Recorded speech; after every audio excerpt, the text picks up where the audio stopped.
সুপ্রিয় শিক্ষার্থী বন্ধুরা, কেমন আছো তোমরা?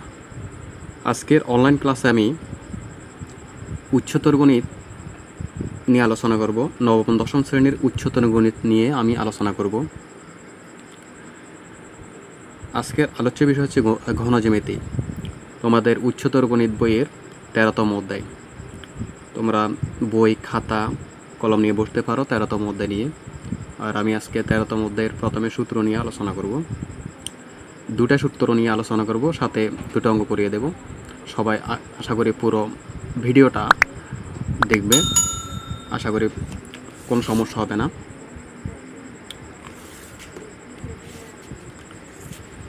তো এখানে দেখতে পারো প্রয়োজনীয় সূত্রগুলি 13তম অধ্যায়, কিন্তু এখানে বলা আছে ঘন জ্যামিতি।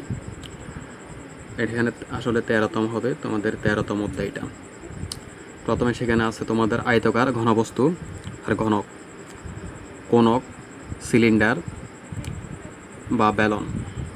তো আমি আজকে আলোচনা করব আয়তাকার ঘনবস্তু আর ঘনক নিয়ে। তো আয়তাকার ঘনবস্তুর মধ্যে তিনটা সূত্র অবশ্যই জানা থাকতে হবে। তিনটা সূত্রের মধ্যে প্রথম সূত্রটা হচ্ছে সমগ্র পৃষ্ঠের ক্ষেত্রফল।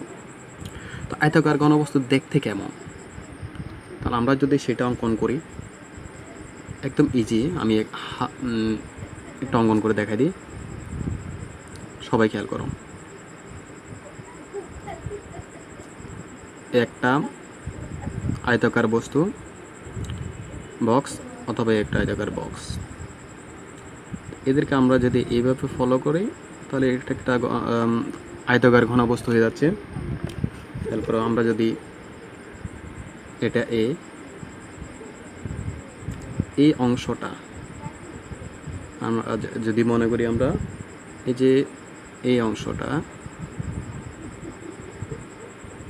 অথবা এইখানের এই অংশটা, এটাকে আমরা বি ধরি আর এই অংশটাকে আমরা সি ধরি, তাহলে এখানে একে হচ্ছে দৈর্ঘ্য, প্রস্থ, আর সেটা হচ্ছে উচ্চতা। তাহলে সমগ্র পৃষ্ঠের ক্ষেত্রফল হচ্ছে 2 × AB + BC + CA, অর্থাৎ সমগ্র পৃষ্ঠ। এখানে 6টা তল আছে। আমরা জানি ঘনবস্তুর 6টা তল থাকে। প্রত্যেকটা তল যদি আয়তাকার হয়, প্রত্যেকটা তলের ক্ষেত্রফল হচ্ছে দৈর্ঘ্য পূরণ প্রস্থ, দৈর্ঘ্য পূরণ প্রস্থ, দৈর্ঘ্য পূরণ প্রস্থ। সেই হিসাবে 6টা তল পাওয়া যাচ্ছে। তো সমগ্র পৃষ্ঠে তাহলে ক্ষেত্রফল সূত্র হবে 2 × AB + BC + CA। আয়তন একই ধরনের, ABC, দৈর্ঘ্য পূরণ প্রস্থ পূরণ উচ্চতা, কর্ণ √, দৈর্ঘ্য স্কয়ার যোগ প্রস্থ স্কয়ার যোগ উচ্চতার স্কয়ার, অর্থাৎ √A² + B² + A²। এটা মনে রাখলে চলবে। আরেকটা হচ্ছে ঘনক। এখানে আয়তাকার ঘনবস্তু আর ঘনকের মধ্যে তেমন কোনো পার্থক্য নেই, শুধু এইটুকু বলা যায় আয়তাকার ঘনবস্তুর 3টা বাহু, যাদের দৈর্ঘ্য, প্রস্থ, উচ্চতা আলাদা আলাদা, কিন্তু ঘনক যাদের প্রত্যেকটা বাহু সমান। ওই জন্য এখানে দেখো সমগ্র তলের ক্ষেত্রফল 6A² হবে, আয়তন হবে A³ আর কর্ণ হবে √3A।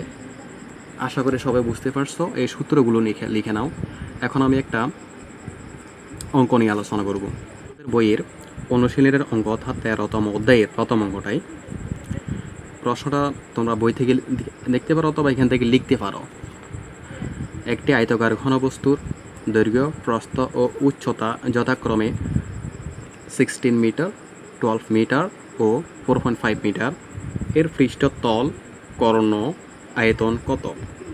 তো পৃষ্ঠতল যে সমগ্র তল একই, তো আমাদের সূত্র যেহেতু আগে থেকেই জানা আছে, তাহলে আমরা সূত্রগুলো ব্যবহার করতে পারি। তো আমরা শুরু করতে পারি সমাধান। তো দেখা যায় দেওয়া আছে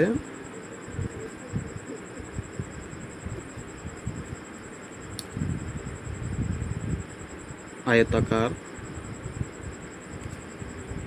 ঘনবস্তুর দৈর্ঘ্য A = 16 মিটার। একইভাবে তোমরা আয়তাকার ঘনবস্তুর প্রস্থ B 12 মিটার লিখতে পারো। আয়তাকার ঘনবস্তুর উচ্চতা C 4.5 মিটার।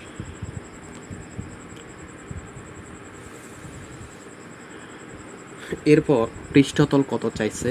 এখানে পৃষ্ঠতল বলতে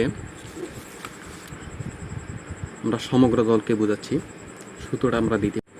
তাহলে সমগ্র পৃষ্ঠের ক্ষেত্রফল যে সূত্রটা জানা আছে সেটা আগে আমাদেরকে বসাতে হবে, লিখতে হবে। আমরা জানি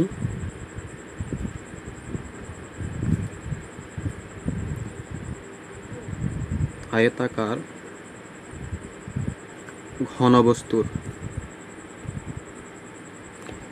সমগ্র পৃষ্ঠের অথবা পৃষ্ঠতলের ক্ষেত্রফল 2 into AB plus BC plus CA বর্গ একক। সূত্র দিলে বর্গ একক দিতে হবে। এখন মান বসানোর উপর নির্ভর করবে এখানে বর্গ সেন্টিমিটার হবে না বর্গ মিটার হবে। তাহলে এখানে আমাদের মিটার আছে, মান বসানোর পরপরই আমরা সেগুলো ব্যবহার করব। এর মান 16B12 প্লাস BC 12C 4.5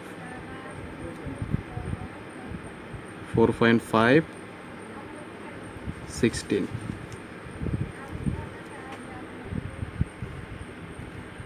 এখানে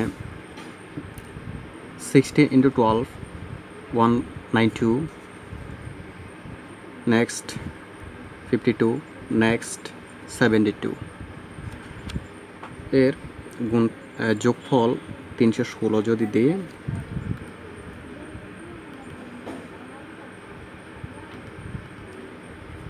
সিক্স থ্রি টু, এখানে বর্গমিটার হবে, বর্গমিটার হবে, বর্গমিটার।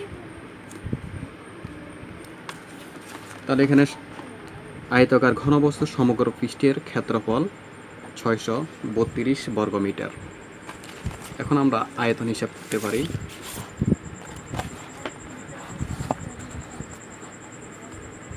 আয়তন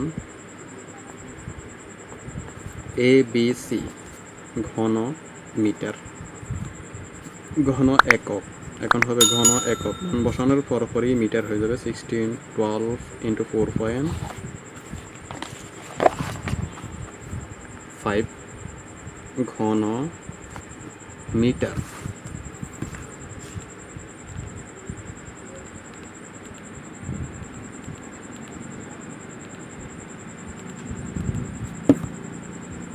(864) ঘনমিটার। এটা হচ্ছে আয়তন। এরপর যদি হয় কর্ণ √16 a² plus b² plus c² একক। এখন মান বসাতে হবে 16 12 4.5। এদের বর্গের যোগফল, এদেরকে বর্গ করে যোগ করতে হবে।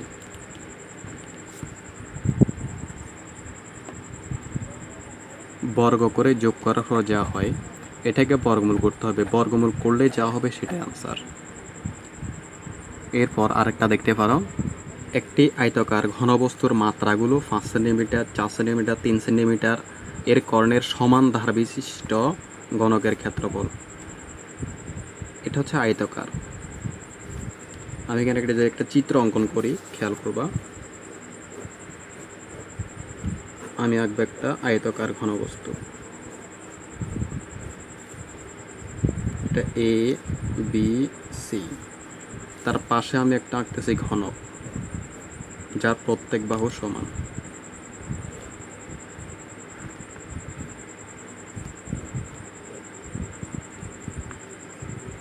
এটাও ABC দিলাম, কিন্তু এখানে কিন্তু আবার প্রত্যেক বাহু সমান, অর্থাৎ এটা যদি এ হয় তাহলে এটা এ হবে, এটাও এ হবে, অর্থাৎ প্রত্যেক বাহু সমান হবে।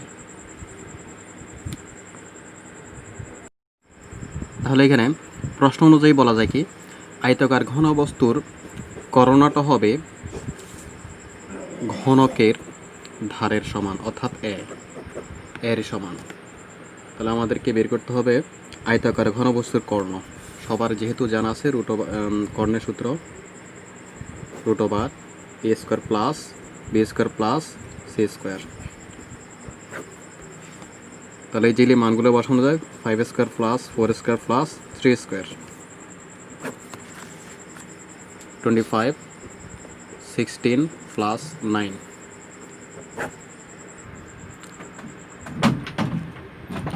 তাহলে রুট 50 আসলো কর্ণের দৈর্ঘ্য। তাহলে আয়তাকার ঘনবস্তুর কর্ণের দৈর্ঘ্যটা হবে ঘনকের এক বাহুর সমান, যেটা প্রশ্ন অনুযায়ী। তাহলে আমরা ঘনকের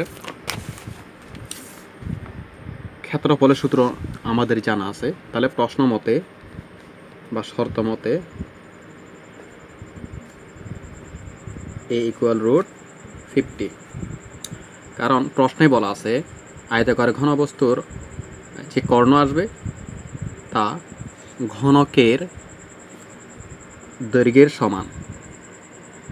তো ঘনকের যদি দৈর্ঘ্যের সমান হয় তাহলে সে অনুযায়ী আমরা ঘনকের যেটা বের করতে বলছে ঘনকের ক্ষেত্রফল, ঘনকের সমগ্র তলের ক্ষেত্রফল, সমগ্র তলের ক্ষেত্রফল 6a square root over 50 square square রুটের বাদ 6 ইন্টু 50 300। যেহেতু সেন্টিমিটার ছিল তাহলে বর্গ সেন্টিমিটার হবে। নিচে সবাই বুঝতে পারছো?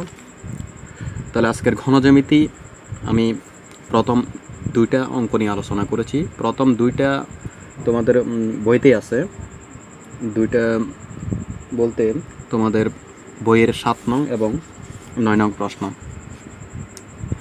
এছাড়া আমি পর্ব নিয়ে আলোচনা করব, এটা হচ্ছে আজকের প্রথম পর্ব। এর পরবর্তী পর্ব নিশ্চয়ই তোমরা দেখবে।